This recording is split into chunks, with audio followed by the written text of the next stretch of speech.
وہ کسی نے کہا تھا مخلوق تو فنکار ہے اس درجہ کے پل بھر میں، سنگے در کعبہ سے بھی اصنام تراشے، تم کون ہو کیا چیز ہے داغ کبابی، لوگوں نے تو جناب مریم پہ بھی الزام تراشے۔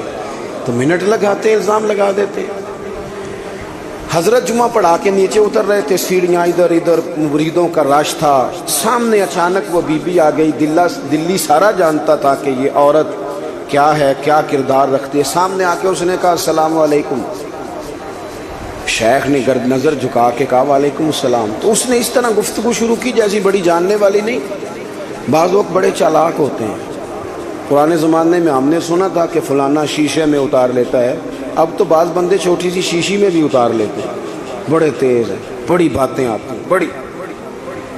اس نے بھی بڑی طبیعت پوچھی، صحت کیسی ہے؟ وہ کمر میں درد تھا، اس کا کیا حال ہے؟ اب وہ جو سارے مرید پکے نہیں ہوتے، کچھ کچے پکے بھی ہوتے ہیں۔ وہ جو کچے پکے تھے وہ پریشان ہو گئے کہ واقعی کبھی پوچھا تو نہیں پیر صاحب سے رات کو کہاں ہوتے ہیں؟ تو فٹافٹ کہنے لگی وہ رات آپ آئے تھے تو آپ کھوٹے سکے دے گئے، میں ابھی دکاندار کے پاس گئی ہوں، اس نے لیے ہی نہیں، مجھے تو کوئی سودا چاہیے تھا، یہ پہ کھوٹے سکے۔ ہم تو دشمن کو بھی پاکیزہ سزا دیتے ہیں۔ ہر جگہ الجھنا نہیں چاہیے، زیادہ صفائیاں دینے والے کو بھی لوگ کمزور سمجھنے لگ جاتے ہیں، ہر وقت تھوڑی صفائی دیں گے۔ حضرت شیخ نے اس کی بات سنی اور ہنسے، مسکرائے، اور مسکرا کے نہ تو اپنی جیب میں ہاتھ ڈالا اور اصلی سکے نکالے۔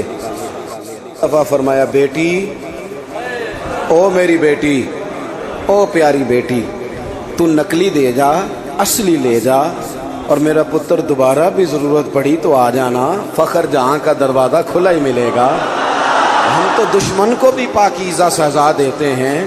آپ محبت کریں گے، سامنے والا آئے جتنی مرضی نفرت لے کے آئے، ہم اپنا لہجہ کیسے بدلیں؟ ہمارے پاس وہ ہے ہی نہیں جو لوگ چاہتے ہیں پیدا ہو۔ کہاں سے لائیں وہ نفرت، وہ بازاری زبان کہاں سے لائیں؟ وہ کہاں سے لائیں گفتگو جو گفتگو اس طرح کی ہے کہ ویسے کوئی شریف آدمی نہیں کرتا؟ کیسے لائی جائے؟ آپ کسی کو دیکھ کے کبھی بھی اپنا لہجہ خراب، وہ جو کر رہے وہ اس کا معاملہ ہے، ہم تھوڑی، ہم محبت والے ہیں، محبت والے اپنی بولی بولتے ہیں۔ وہ کس طرح سامنے والے کی سطح پہ اتر کر بات کریں گے؟ حضرت نے فرمایا پتر ضرورت پڑے تو دوبارہ بھی آ جانا۔ یہ بات کرتے ہی نا پھر شیخ سیڑھیاں اترنے لگے، اور جب سیڑھیاں اتر گئے تو 3-4 منٹ کے لیے وہ بی بی سکتے میں آئی، کانپنے لگی، پھر دوڑ کے جا کے حضرت کے پیروں میں بیٹھ گئی، کہنے لگی بابا ایک بات تو بتا، تو مٹی کا بنا ہے کہ کستوری کا؟ تو سندل کا بنا آدمی؟ میں تجھے بدنام کرنے آئی، الزام لگانے آئی، چاہیے تو یہ تھا کہ لوگ مجھ پر تھپڑوں کی برسات کرا دیتے، تیرا چہرہ جلال سے سرخ ہو جاتا، اور میں بدنام کرنے آئی۔ اور میں دلی کی وہ والی خاتون ہوں جسے کبھی کسی نے بیٹی نہیں کہا، کبھی کسی نے بہن نہیں کہا، اپنوں نے بھی رشتے بنانے چھوڑ دیے، جس نے دیکھا بری نظر سے دیکھا، پر تو کس محبت کا آدمی ہے، میں بدنام کرنے آئی اور گناہوں میں لتھڑی ہوئی کو تو نے بیٹی بنا لیا۔ یہ جملے کہتے ہی اس خاتون نے دوپٹہ اٹھایا، چہرے پہ اوڑا، اور کہنے لگی دلی والوں اب میں تمہیں بتاؤں گی فخر جہاں کی بیٹی کس طرح کی ہوتی ہے، اب میں بتاؤں گی۔ آج کے بعد میرے مکان کو کوئی گانے باجے کی جگہ سمجھ کے نہ آنا، اسے میں نے مسجد بنا دیا ہے، قیامت تک مدینے والے کے نام کی اذانیں پڑھی جائے گی، مسجد کا ارادہ کر دیا۔ اپنے سنے جی، اپنے لہجوں میں محبت، سامنے والا وہ ہمارے ہاں نا 2-4 فلسفے بھی ہیں ہمارے۔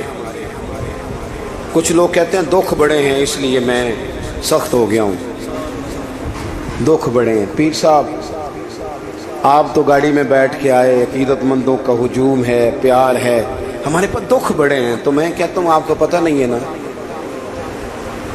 دکھ جس جگہ جاتے ہیں نا وہ رنگ ضرور بدلتے ہیں پر رہتے دکھ ہی ہیں، رہتے وہ ہر ایک کے پاس ہیں، اس لیے کہ دکھ پیارے بڑے ہیں نا، نبیوں رسولوں کے پاس بھی رہے ہیں، اور ہمارے درویشوں نے ہمیں سبق پڑھایا ہے کہ دکھ قبول محمد بخشا، بس راضی رہن پیارے، اگر وہ اس طرح خوش ہیں تو ہم بھی خوش ہیں۔